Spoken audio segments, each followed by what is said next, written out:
സദഖല്ലാഹുൽ അലീം. ബഹുമാനരായ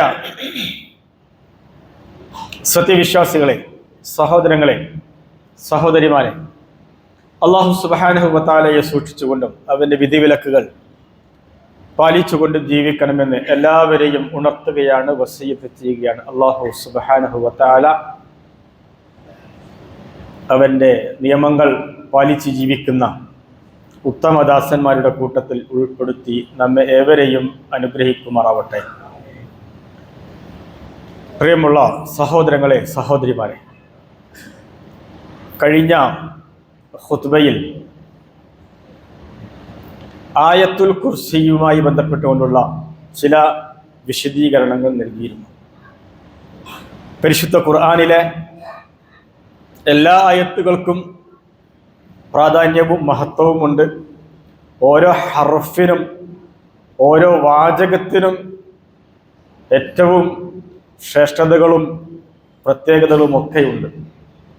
അതൊക്കെ ഉള്ളതോടൊപ്പം തന്നെ പരിശുദ്ധ ഖുർആനിലെ ഏറ്റവും അഅ്ളമായ ആയത്ത്, ഏറ്റവും മഹത്തരമായ ആയത്ത് ഏതാണ് എന്ന് പ്രവാചകൻ മുഹമ്മദ് മുസ്തഫ സല്ലല്ലാഹു അലൈഹി വസല്ലമ ഈ ഉമ്മത്തിനെ പഠിപ്പിച്ചിട്ടുണ്ട്.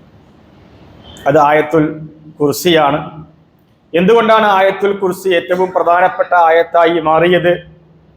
അതേ സംബന്ധിച്ചുള്ള ചില സൂചനകൾ, ചില വിശദീകരണങ്ങൾ കഴിഞ്ഞ ഖുത്ബയിൽ സൂചിപ്പിച്ചിരുന്നു. ആയത്തുൽ കുർസിയിൽ വളരെ പ്രധാനപ്പെട്ട 10 കാര്യങ്ങളാണ് ഉൾക്കൊള്ളുന്നത്. ആ 10 കാര്യങ്ങളിൽ 3 കാര്യങ്ങൾ കഴിഞ്ഞ ഖുത്ബയിൽ സൂചിപ്പിച്ചിരുന്നു.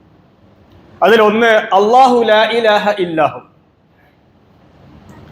ലാ ഇലാഹ ഇല്ലല്ലാഹ്, അല്ലാഹു അല്ലാതെ ഒരു ഇലാഹുവില്ല. ഇതാണ് ആയത്തുൽ കുർസിയുടെ ഏറ്റവും മർമ്മം. തൗഹീദാണ് ആയത്തുൽ കുർസിയുടെ മർമ്മം. എല്ലാവിധ ശിർക്കിനും ബഹുദൈവത്വത്തിനും നിരീശ്വരവാദത്തിനും ആയത്തുൽ കുർസി എതിരാണ്. ഒരു മുസ്ലിമിന് ആയത്തുൽ കുർസി ഓതിക്കൊണ്ട് ശിർക്ക് ചെയ്യുവാൻ കഴിയുകയില്ല. ഒരു മുസ്ലിമിന് ആയത്തുൽ കുർസി ഓതിക്കൊണ്ട് ദർഗകളിൽ പോയി അവിടെ കിടക്കുന്ന ആളുകളോട് പ്രാർത്ഥിക്കുവാൻ കഴിയുകയില്ല. അവരോട് സങ്കടങ്ങളും നിവേദനങ്ങളും സമർപ്പിക്കുവാൻ കഴിയുകയില്ല. ഇതാണ് പരിശുദ്ധ ഖുർആൻ ആയത്തുൽ കുർസിയിലൂടെ ഈ ഉമ്മത്തിനെ പഠിപ്പിക്കുന്നത്. അല്ലാഹു ലാ ഇലാഹ ഇല്ലാഹു, അവനല്ലാതെ ഒരു ഇലാഹുമില്ല. ലാ ഇലാഹ ഇല്ലല്ലാഹ് എന്നത് മർമ്മമാണ്. പരിശുദ്ധ ഖുർആൻ സത്യവിശ്വാസികളോട് പറയുന്നു, ഫഅലം അന്നഹു ലാ ഇലാഹ ഇല്ലല്ലാഹ്. ലാ ഇലാഹ ഇല്ലല്ലാഹ് എന്താണ് എന്ന് ഓരോ മനുഷ്യരും അറിയണമെന്നാണ്.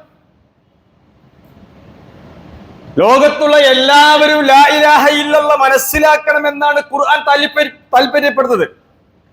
ഈ ലോകത്തെ ക്രൈസ്തവരോടും ഈ ലോകത്തെ ഹൈന്ദവരോടും ഈ ലോകത്തെ യഹൂദികളോടും മതമില്ലാത്തവരോടും എല്ലാം മുസ്ലിങ്ങളോടും ആയത്തുൽ കുർസി ആവശ്യപ്പെടുന്നത് നിങ്ങൾ അള്ളാഹുവിനെ അറിയേണ്ടവണ്ണം അറിയണമെന്നാണ്.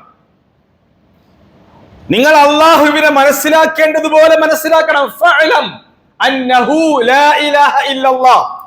ആയത്തുൽ കുർസി മുസ്ലിം ഉമ്മത്തിന് നൽകുന്ന വളരെ പ്രധാനപ്പെട്ട ഒരു സന്ദേശം അതാണ്. അള്ളാഹുവിനെ അറിയേണ്ടതുപോലെ അറിയണം. അള്ളാഹു ആരാണ് എന്നും അവന്റെ ഏകത്വം എന്താണ് എന്നും അവനല്ലാതെ ഒരു ഇലാഹുമില്ല എന്ന കാര്യം പ്രബോധനം ചെയ്യുവാൻ വേണ്ടിയാണ് ലോകത്ത് അല്ലാഹു സുബ്ഹാനഹു വ തആല പ്രവാചകന്മാരെ നിയോഗിച്ചയച്ചിട്ടുള്ളത്.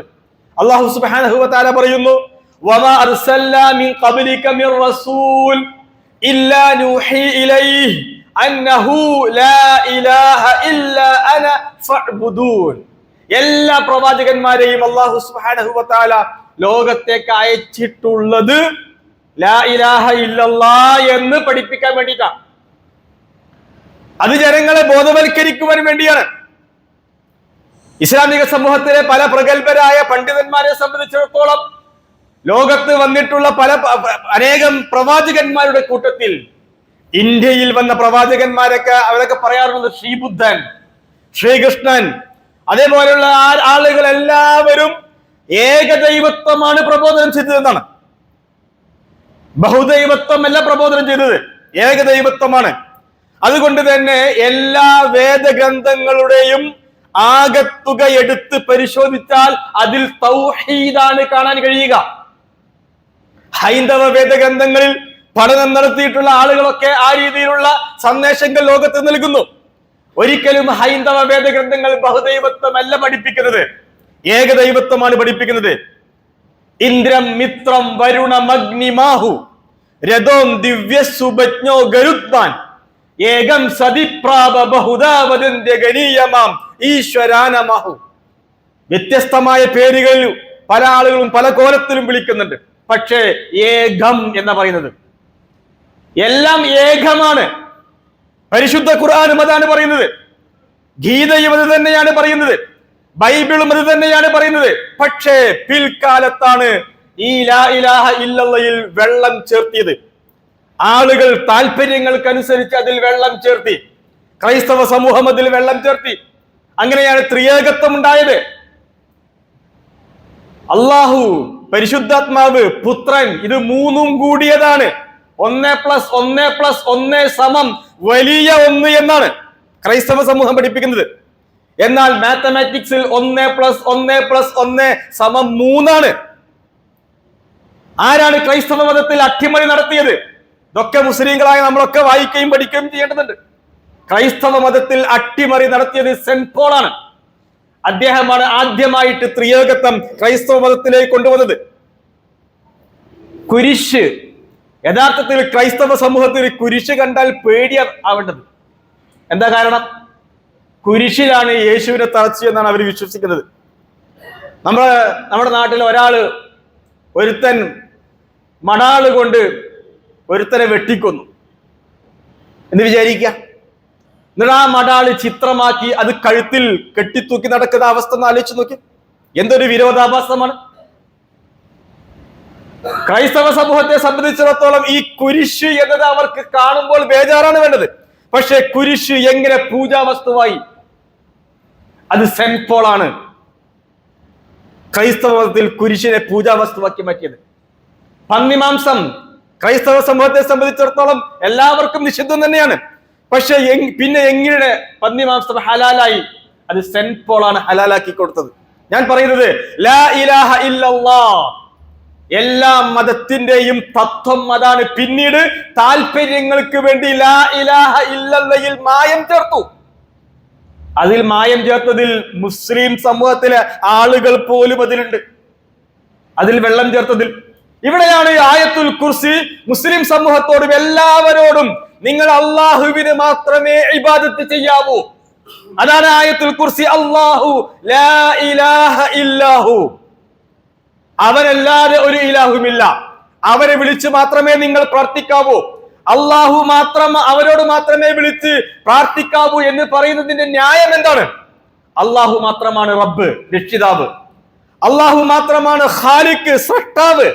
അള്ളാഹു മാത്രമാകുന്നു റാസിഖ്, അന്നം നൽകുന്നവർ അള്ളാഹു മാത്രമാണ്, വേറെ ഒരാളുമല്ല. അതുകൊണ്ട് അള്ളാഹു സുബ്ഹാനഹു വ തആല പറയുന്നു, ആരാധനക്കർഹൻ അവൻ മാത്രമേയുള്ളൂ. നിങ്ങൾക്ക് ആരാണ് അന്നം നൽകുന്നത്? ആരാണ് നിങ്ങളെ ജീവിപ്പിച്ചുകൊണ്ടിരിക്കുന്നത്? ആരാണ് നിങ്ങളുടെ എല്ലാ കാര്യങ്ങളും ചെയ്തുകൊണ്ടിരിക്കുന്നത്? നിങ്ങൾക്ക് ആവശ്യമായ വെളിച്ചവും വായുവും എല്ലാം ഭക്ഷണവും എല്ലാം ആരാണ് നിങ്ങൾക്ക് നൽകുന്നത്? അവനെ മാത്രമേ നിങ്ങൾ വിളിച്ച് പ്രാർത്ഥിക്കാവൂ. ഇന്നല്ലാഹ ഹുവ റബ്ബി വ റബ്ബുക്കും, അവനാണ് എന്റെയും നിങ്ങളുടെയും റബ്ബ്. അതുകൊണ്ട് ഫഅ്ബുദൂഹു, നിങ്ങൾ അവനെ മാത്രമേ ഇബാദത്ത് ചെയ്യാവൂ. ബദിഉസ് സമാവാതി വൽ അർദ്, ആകാശ ഭൂമികൾ നിർമ്മിച്ചവനാണ് അല്ലാഹു സുബ്ഹാനഹു വ തആല. അതുകൊണ്ട് അന്നാ യകൂനു ലഹു വലദുൻ വലം തകുൽ ലഹു സാഹിബ, എങ്ങനെയാണ് അവന് മക്കളുണ്ടാവുക? എങ്ങനെയാണ് അള്ളാഹുവിന് ഭാര്യമാരുണ്ടാവുക? അള്ളാഹുവിന് എങ്ങനെയാണ് മക്കളുണ്ടാവുക? അല്ലാഹു സുബ്ഹാനഹു വ തആല ചോദിക്കുന്നു. സ്റ്റീഫൻ അലൻ എന്ന് പറയുന്ന അറിയപ്പെട്ട ഒരു ക്രിസ്ത്യാനി, അദ്ദേഹം പിന്നീട് ഇസ്ലാം സ്വീകരിച്ചു. ഇസ്ലാം സ്വീകരിച്ചതിന് ശേഷം അദ്ദേഹത്തിന്റെ ചെറുപ്പ കാലഘട്ടത്തിൽ 13 വയസ്സൊക്കെ ഉള്ള സന്ദർഭത്തിൽ അദ്ദേഹം ക്രിസ്തുമത പഠനത്തിന് വേണ്ടി പള്ളിയിലേക്ക് പോകും. ക്രിസ്തുമത പണ്ഡിതന്മാരുടെ മുമ്പിലിരിക്കും, പല വിഷയങ്ങളും പഠിക്കും. അച്ഛനും അമ്മയും മതവിശ്വാസം വേണ്ടത്ര ഇല്ലാത്തത് കൊണ്ട് കൂട്ടത്തിൽ ഇദ്ദേഹത്തിനാണ് മതവിശ്വാസം ഉണ്ടായിരുന്നത്. അങ്ങനെ പല പല സംശയങ്ങളും അദ്ദേഹം ചോദിക്കും. അദ്ദേഹത്തിന് തൃപ്തികരമായില്ല. അദ്ദേഹം പല സന്ദർഭത്തിലും ചോദിച്ചു, എങ്ങനെയാണ് ഈ പ്രപഞ്ചത്തിന്റെ നാഥന് ഒരു മകൻ മാത്രം? അതെങ്ങനെയാണ് ഉണ്ടാവുന്നത്? അതിന്റെ ന്യായം എന്താണ്? ആ പല ചോദ്യങ്ങൾക്കും എന്തുകൊണ്ട് ഭാര്യമാരില്ല, എന്തുകൊണ്ട് പെൺമക്കളില്ല, ഒരു മകൻ മാത്രം എങ്ങനെയാണ് ദൈവത്തിന് ഉണ്ടാവുന്നത്? ഇങ്ങനെയുള്ള ചോദ്യങ്ങളൊക്കെ ചോദിച്ച് തൃപ്തികരമായ മറുപടി ലഭിക്കാതെ വന്നപ്പോൾ ഈ സ്റ്റീഫൻ അലൻ എന്ന് പറയുന്ന അറിയപ്പെട്ട വ്യക്തിത്വം, അദ്ദേഹം പിന്നീട് ഇസ്ലാം സ്വീകരിച്ചത് കാണുവാൻ സാധിക്കും. ഇസ്ലാം സ്വീകരിച്ചതിന് ശേഷം എനിക്ക് ഖുർആൻ കൃത്യമായി അതിന്റെ ഒറിജിനൽ സോഴ്സിൽ നിന്ന് പഠിക്കണം. അങ്ങനെ അറബി ഭാഷ പഠിച്ചെടുത്തു. അദ്ദേഹത്തോട് പത്രപ്രവർത്തകർ ചോദിച്ചു, ഇസ്ലാമിക പത്രപ്രവർത്തകൻ ചോദിച്ചു, ഇന്റർവ്യൂവിൽ ചോദിച്ചു, നിങ്ങളുടെ ഏറ്റവും പ്രധാനപ്പെട്ട ഇനിയുള്ള ലക്ഷ്യം എന്താണ് എന്ന് ചോദിച്ചപ്പോൾ ഇസ്ലാം സ്വീകരിച്ച സ്റ്റീഫൻ പറഞ്ഞത്, എനിക്ക് അറബി ഭാഷ പഠിക്കണം എന്നാ പറഞ്ഞത്. മുസ്ലിങ്ങളായ നമ്മുടെയൊക്കെ അവസ്ഥ എന്താണ്? അത് പഠിക്കുക, അറബി ഭാഷ പഠിക്കുവാനുള്ള സമയം കണ്ടെത്തുന്നുണ്ട്. സമയം ഇല്ലാഞ്ഞിട്ടല്ലോ, താല്പര്യമില്ലാത്തതാണ് പ്രശ്നം. അപ്പൊ അതുകൊണ്ട് സ്റ്റീഫൻ അലൻ എന്ന് പറയുന്ന ആ മഹാ വ്യക്തിത്വം, അദ്ദേഹം ഇസ്ലാമിലേക്ക് വന്നതിന്റെ പ്രധാനപ്പെട്ട ഒരു കാരണം ഇത്തരത്തിലുള്ള ചോദ്യങ്ങൾ ചോദിച്ചിട്ടാണ്. ഞാൻ പറയുന്നത് അല്ലാഹു ലാ ഇലാഹ ഇല്ലാഹു, ആ അല്ലാഹു സുബ്ഹാനഹു വ തആല ഖാലിഖു കുല്ലി ഷൈഇൻ വഹുവ ബികുല്ലി ഷൈഇൻ അലീം ദാലികുമുല്ലാഹു റബ്ബുക്കും ലാ ഇലാഹ ഇല്ലാഹു. അല്ലാഹു അല്ലാത്ത ആരും തന്നെ റബ്ബല്ല, മാത്രമല്ല അവരെല്ലാവരും സൃഷ്ടികളാണ്. അതുകൊണ്ടാണ് അല്ലാഹു സുബ്ഹാനഹു വ തആല അവരെ ഒരാളെയും നിങ്ങൾ ഇലാഹാക്കരുത് എന്ന് പ്രത്യേകം എടുത്തു പറഞ്ഞത്. നിങ്ങൾ ലോകത്തുള്ള ഒരാളെയും ഇലാഹാക്കരുത്, ഒരാളെയും നിങ്ങൾ ആരാധ്യ വസ്തുവാക്കരുത്. അത് അള്ളാഹുവിനെ മാത്രമേ നിങ്ങൾ ആ ഒരു ഇസ്സത്ത്, ഒരു പ്രാധാന്യം നിങ്ങൾ അള്ളാഹുവിന് മാത്രമേ കൊടുക്കാവൂ. അല്ലാഹു സുബ്ഹാനഹു വ തആല ചോദിക്കുന്നു, യാ അയ്യുഹന്നാസ് ളുരിബ മസലുൻ ഫസ്തമിഉ ലഹു ഇന്നൽ ലദീന തദ്ഉന മിൻ ദൂനില്ലാഹ് ലൻ യഖ്ലുഖു ദുബാബ. അല്ലാഹു അല്ലാത്ത ആളുകളെ ജനങ്ങളെ നിങ്ങൾ വിളിച്ച് പ്രാർത്ഥിച്ചുകൊണ്ടിരിക്കുന്നുണ്ടല്ലോ, ഈ ആളുകൾക്ക്, ഈ പ്രാർത്ഥിക്കപ്പെടുന്ന ആളുകൾക്ക് ഒരു ഈച്ചയെ സൃഷ്ടിക്കാൻ കഴിഞ്ഞിട്ടുണ്ടോ? എത്ര കൃത്യമായ ചോദ്യമാണ്. ഒരു ഈച്ചയെ സൃഷ്ടിക്കുവാൻ അവർക്ക് കഴിഞ്ഞിട്ടുണ്ടോ?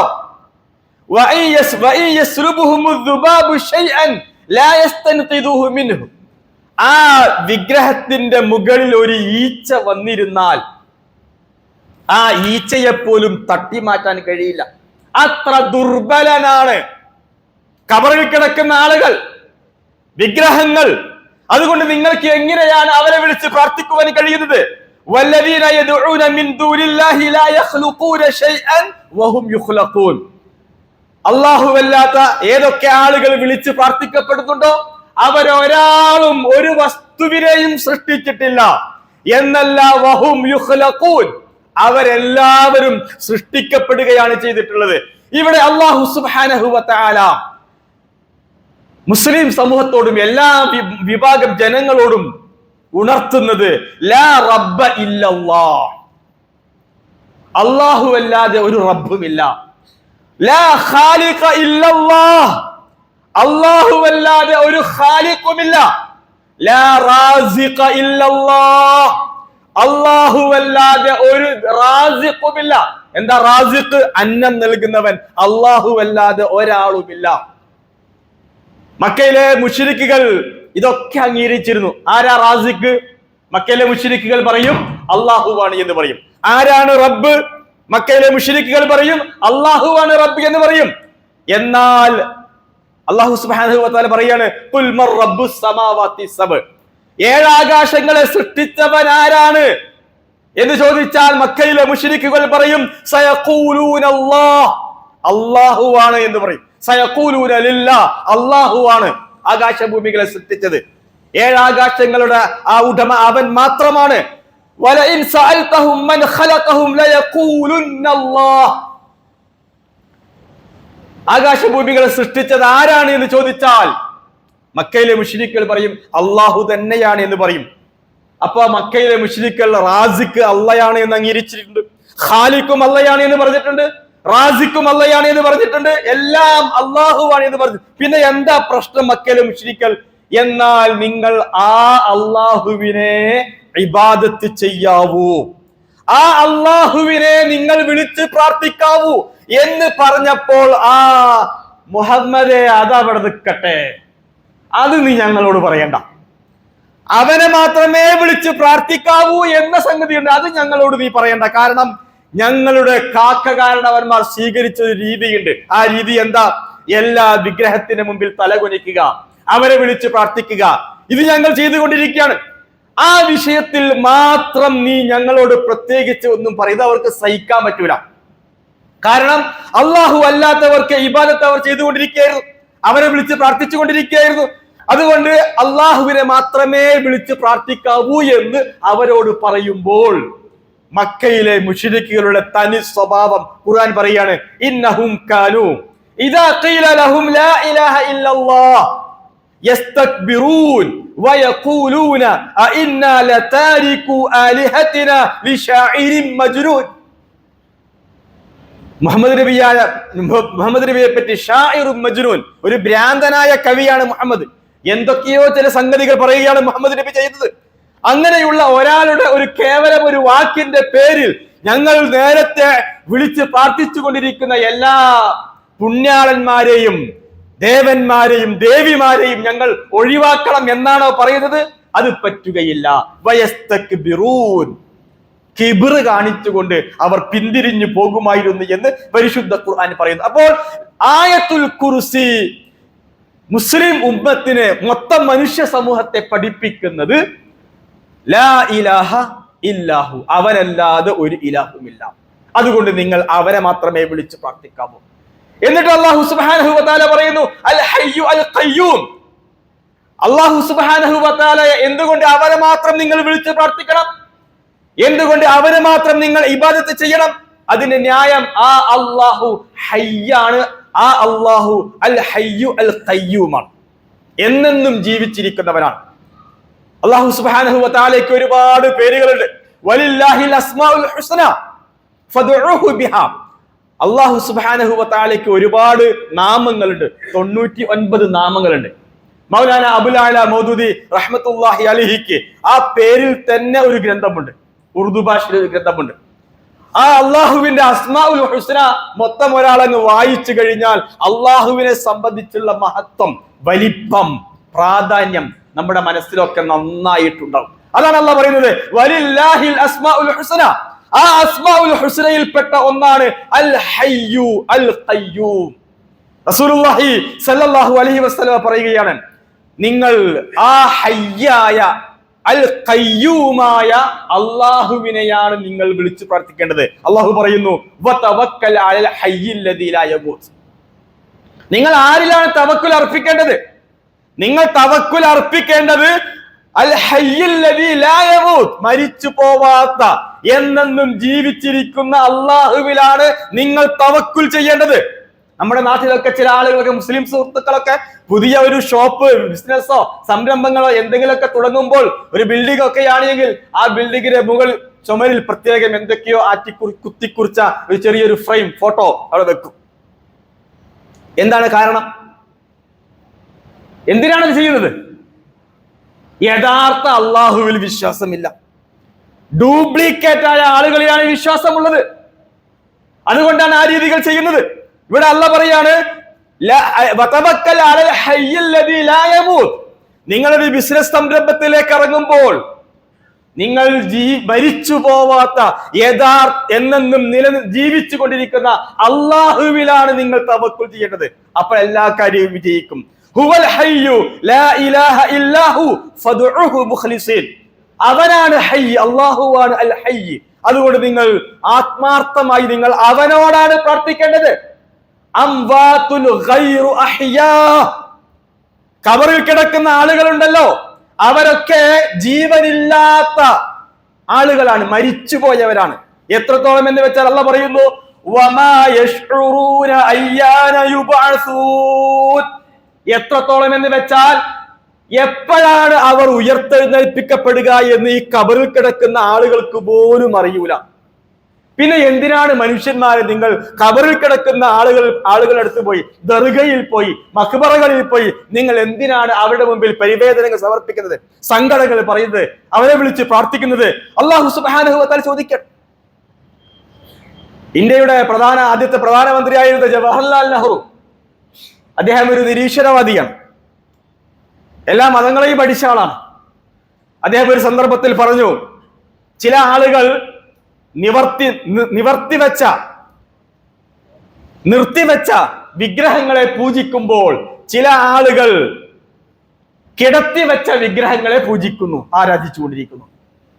ഒരു കൂട്ടര് നിർത്തിവെച്ച വിഗ്രഹങ്ങളെയാണ് പൂജിച്ചുകൊണ്ടിരിക്കുന്നത്. എന്നാൽ വേറൊരു വിഭാഗം ആളുകളുണ്ട് കടത്തിവെച്ച വിഗ്രഹങ്ങളെ പൂജിച്ചുകൊണ്ടിരിക്കുന്നു. ഇതാരെ പറ്റിയാ പറഞ്ഞത്?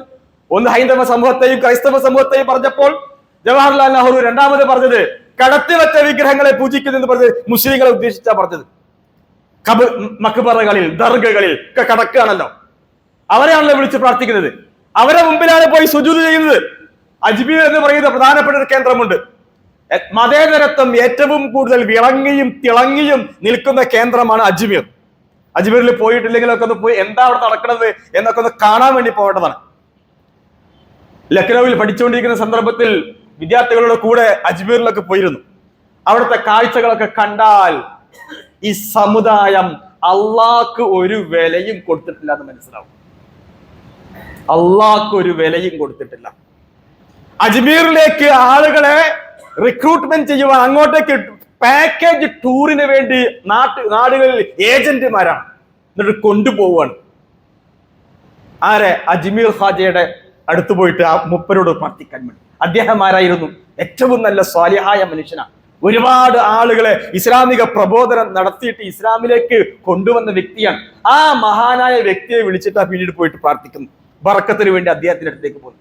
ഇവിടെയാണ് അല്ലാഹു സുബ്ഹാനഹു വ തആല മുസ്ലിം സമൂഹത്തോട് നിങ്ങൾ ഇബാദത്ത് ചെയ്യുന്നതും പ്രാർത്ഥിക്കേണ്ടതുമൊക്കെ മരിച്ചു പോവാത്ത എന്നെന്നും ജീവിച്ചു കൊണ്ടിരിക്കുന്ന അള്ളാഹുവിനോടായിരിക്കണം, അള്ളാഹുവിനെ ആയിരിക്കും നിങ്ങൾ ഇബാദത്ത് ചെയ്യേണ്ടത്. അതുകൊണ്ട് റസൂലുള്ളാഹി സ്വല്ലല്ലാഹു അലൈഹി വസല്ലമ ഒരു സന്ദർഭത്തിൽ പറഞ്ഞു, യാ ഹയ്യു യാ ഖയ്യൂം ബിറഹ്മതിക അസ്തഗീസ്. അല്ലാഹുവിന്റെ റസൂൽ സ്വല്ലല്ലാഹു അലൈഹി വസല്ലമയ്ക്ക് ഏറ്റവും ഇഷ്ടപ്പെട്ട രണ്ട് പദമാണ് അസ്മാഉൽ ഹുസ്നയിൽ.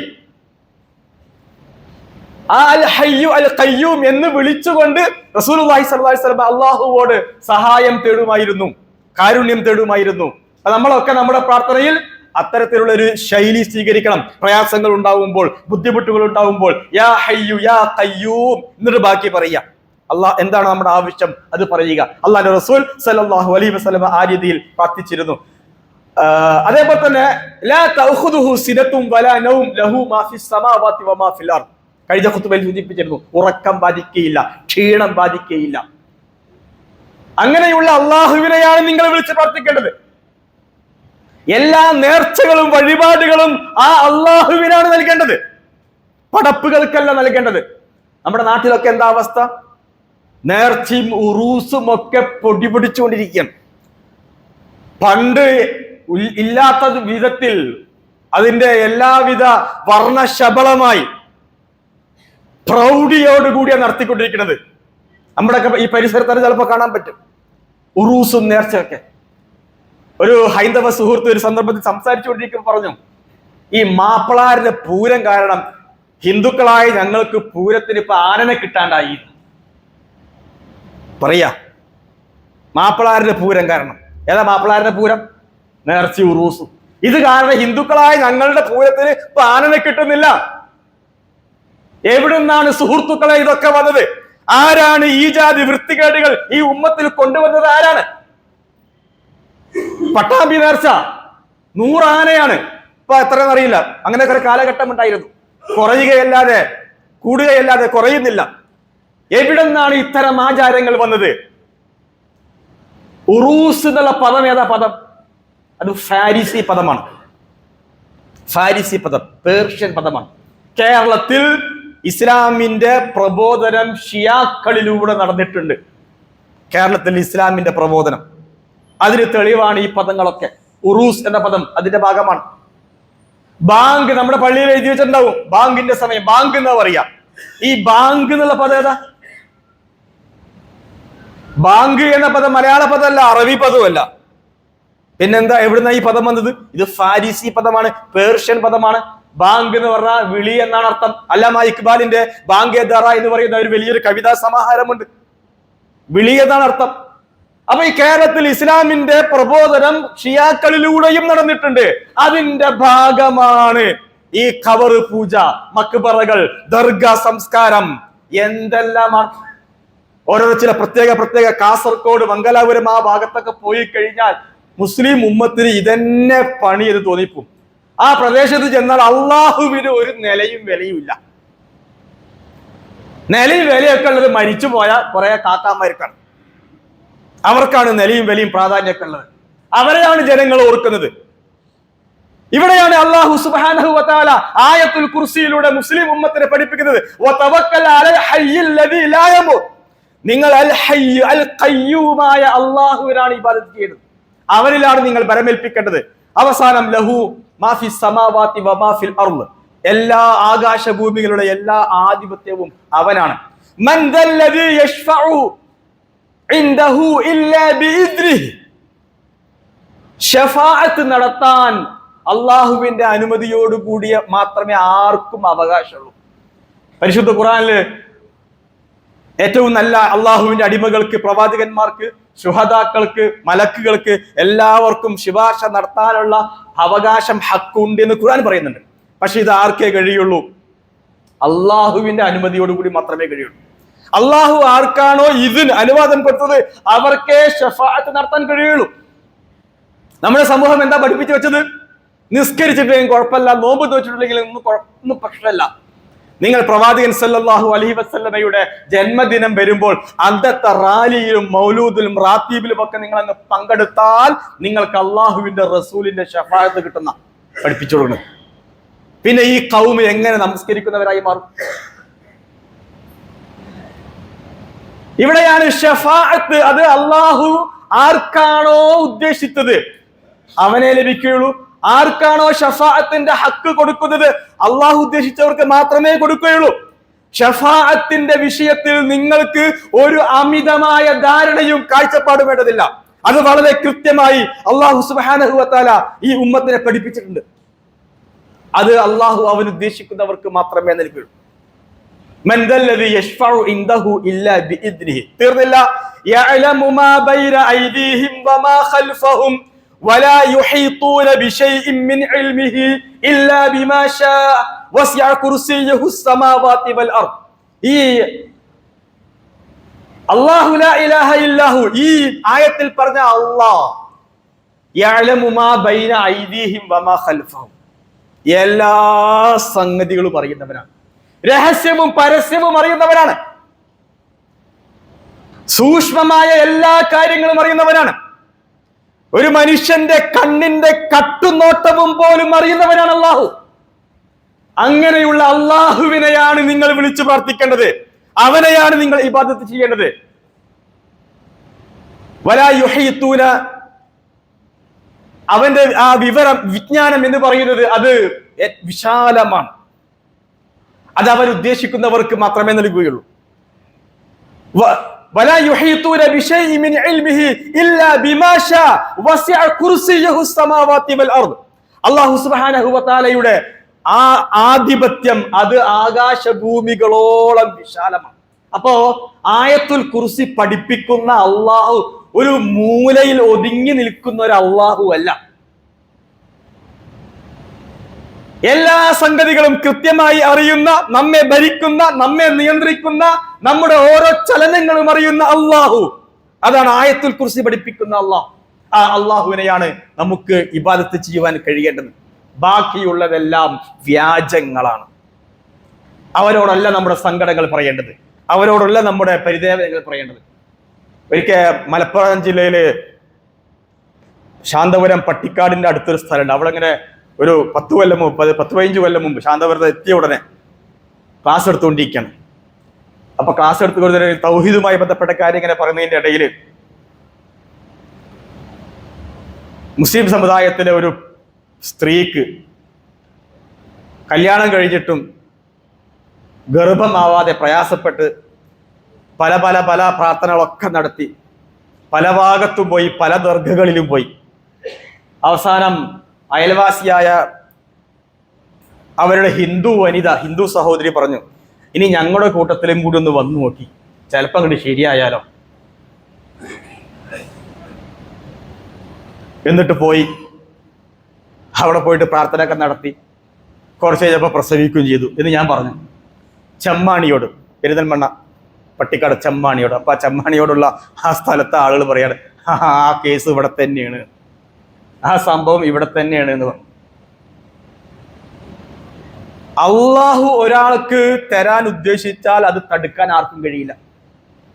തരണ്ട എന്ന് ഉദ്ദേശിച്ചാൽ അത് നൽകാനും ആർക്കും കഴിയില്ല. അവിടെ ഇപ്പോ ഇതര മതവിഭാഗത്തിന്റെ കേന്ദ്രത്തിൽ പോയത് കൊണ്ടല്ല ഇപ്പൊ ആ പെൺകുട്ടി ആ വനിത പ്രസവിച്ചത്, ഗർഭമുണ്ടായത്. അള്ളാഹു തീരുമാനിച്ചു, ഒരു സമയം തീരുമാനിച്ചു. പക്ഷേ ഏത് പ്രതിസന്ധി ഘട്ടത്തിലും മരിച്ചു പോവാത്ത എന്നെന്നും ജീവിക്കുന്ന അള്ളാഹുവിലാണ് തവക്കുൽ ചെയ്യേണ്ടത്. പക്ഷെ അവിടെ തവക്കുൽ തെറ്റി. ഇവിടെയാണ് മൊത്തത്തിൽ ആയത്തുൽ കുർസി മുസ്ലിം ഉമ്മത്തിന് വളരെ കൃത്യമായ ദർശനം നൽകുന്നത്. ഇതാണ് ഇസ്ലാമിന്റെ ഇസ്സത്താണ്. മുസ്ലിം സമൂഹത്തിന് ഇസ്സത്ത് ഉണ്ടാക്കുന്ന ആയത്താണ് ആയത്തുൽ കുർസി. അല്ലാഹു സുബ്ഹാനഹു വ തആല ആ അർത്ഥത്തിൽ ആയത്തുൽ കുർസിയെ പഠിക്കുവാൻ, മനസ്സിലാക്കുവാൻ നമുക്ക് ഓരോരുത്തർക്കും തൗഫീഖ് നൽകുമാറാവട്ടെ. നമ്മുടെ വീടിന്റെ മുന്നിലും വാഹനത്തിലും കെട്ടിത്തൂക്കി വെക്കുവാനും ഫോട്ടോ ഫ്രെയിം ചെയ്ത് വെക്കുവാനുമുള്ള ആയത്തായിട്ട് ആയത്തുൽ കുർസിയെ മനസ്സിലാക്കാതിരിക്കുക. അല്ലാഹു സുബ്ഹാനഹു വ തആല എല്ലാ അർത്ഥത്തിലും നമ്മെ ഏവരെയും സഹായിക്കുമാറാവട്ടെ.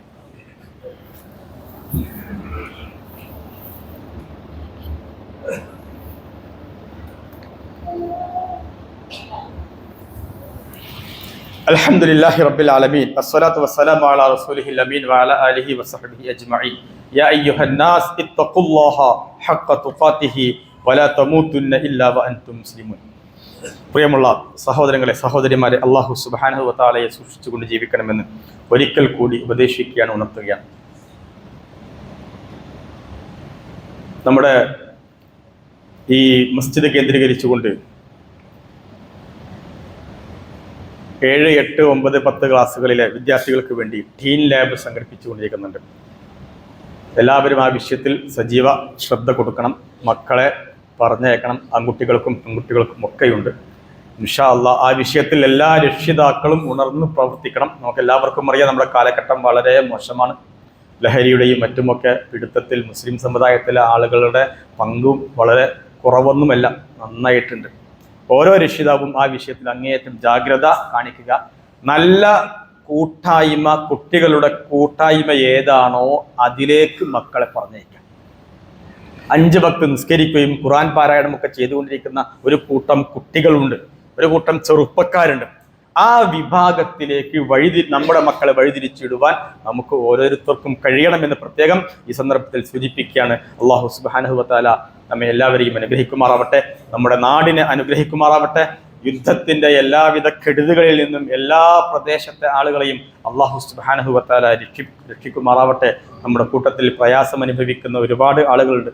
രോഗം കൊണ്ട് പ്രയാസം അനുഭവിക്കുന്നവർ, കടം കൊണ്ട് പ്രയാസം അനുഭവിക്കുന്നവർ, മറ്റ് പല പ്രശ്നങ്ങൾ കൊണ്ടും. പടച്ചവനെ, എല്ലാവരുടെയും പ്രയാസങ്ങളും ബുദ്ധിമുട്ടുകളും നീ എത്രയും പെട്ടെന്ന് പരിഹരിച്ച് തരണമേ തമ്പുരാനെ. നമ്മുടെ കൂട്ടത്തിൽ അള്ളാഹുവിലേക്ക് മരണപ്പെട്ടു പോയ ആളുകൾ അല്ലാഹു സുബ്ഹാനഹു വ തആല അവർക്ക് സ്വർഗം നൽകി അനുഗ്രഹിക്കുമാറാവട്ടെ.